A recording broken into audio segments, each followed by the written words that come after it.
Sunday, the day of football, family, and food. On one side, creamy mac and cheese, the MVP of comfort. On the other side, ribs, delivering flavor like a last-second touchdown. Together they're unstoppable. Mac and cheese and ribs, the real Sunday tradition begins. Kickoff never tasted this good. To get started, I have here St. Louis ribs.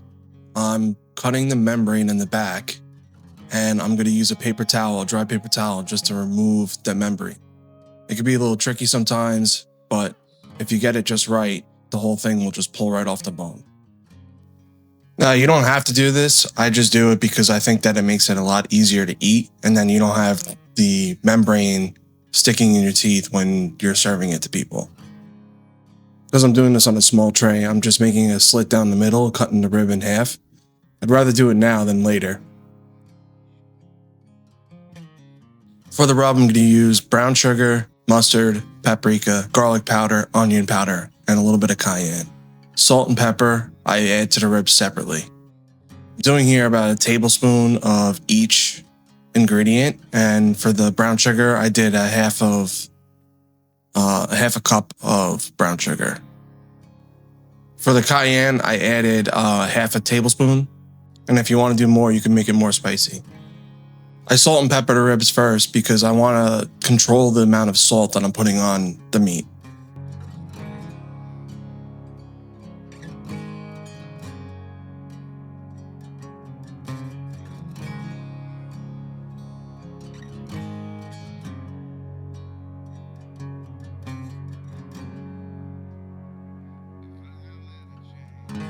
After I apply the rub all over, I allow it to sit for like 10-15 minutes, and then I'm going to make tinfoil boats that I'm putting on a sheet tray to put in the oven.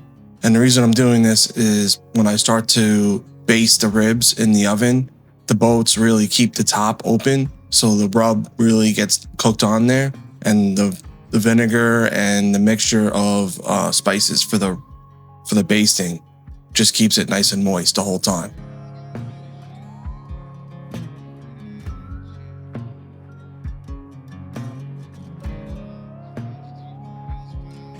Here I'm making a mop. I'm just adding apple cider vinegar to my rub until it's a good consistency to baste the ribs with. And you'll see it's just to keep them moist in the oven as they're cooking. For the mac and cheese, I like to use Celentani or shells. And I have here half a white onion or yellow onion, 2 cups of milk, 1 pound of American cheese, and 1 pound of mild cheddar cheese. I grate the cheddar cheese on the thick end of a box grater.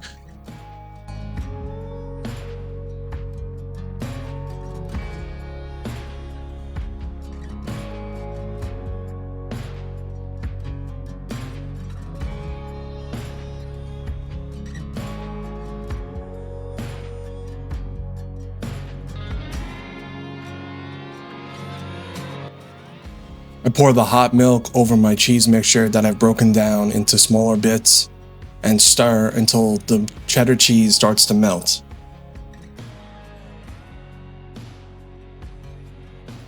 Once the cheese starts to break down and melt into the milk, I put it back into the original pot and put it on the stove on warm, stirring occasionally.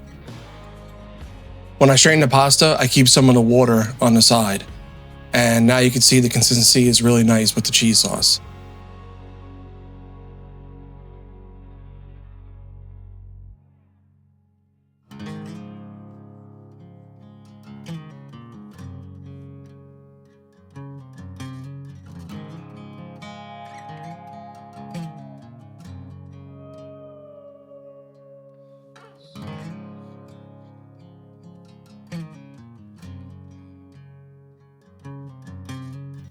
I pour the sauce over the pasta, and I use some of the residual cooking water to thin it out. Now you're pretty much ready to go. This can be wrapped up and put in the fridge until you're ready to serve. I'm having this today, so I'm pouring the rest of the cheese sauce, and I'm gonna grate some fresh cheddar cheese and mozzarella and top it. And then you could pretty much wait until you don't know what you're saying anymore.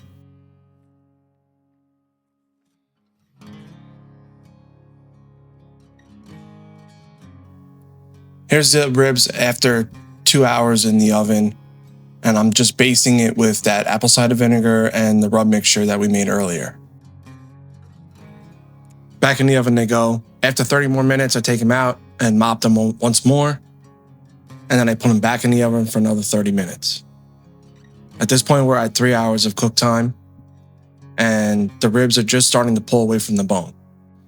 At this point, if you were making these ahead of time, you would just wrap them up in tin foil and put them in the fridge. But I'm making them today, so I'm going to hit them with my barbecue sauce mixture.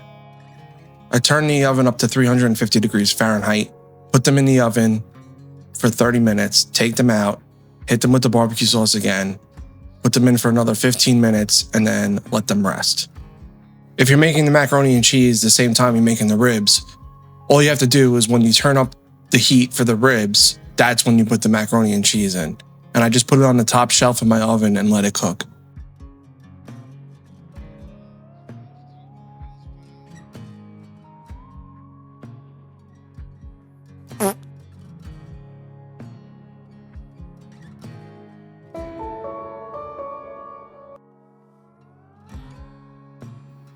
All in all, this is really easy to put together ahead of time, and ribs and macaroni and cheese are great for game day food.